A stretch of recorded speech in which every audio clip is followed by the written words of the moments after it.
গণতান্ত্রিক আমি, প্রিয় জনগণ, এবার আমি সারা দেশে আমার দলের সর্বস্তরের নেতাকর্মীদের উদ্দেশ্যে বলতে চাই, শত জেল জুলুম নির্যাতন নিপীড়ন উপেক্ষা করেও দেশে গণতান্ত্রিক প্রতিষ্ঠার ঐতিহাসিক দায় থেকেই বিএনপি চলমান আন্দোলনের নেতৃত্ব দিচ্ছে।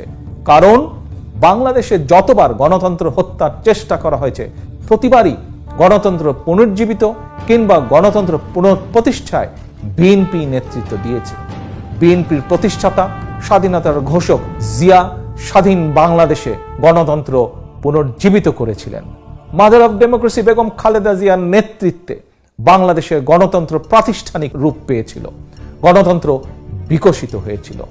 একইভাবে গণতন্ত্রকামী সকল রাজনৈতিক দল এবং জনগণকে সঙ্গে নিয়ে আবারও দেশে গুম হয়ে যাওয়া গণতন্ত্র, মানবাধিকার, ভোটের অধিকার আদায়ের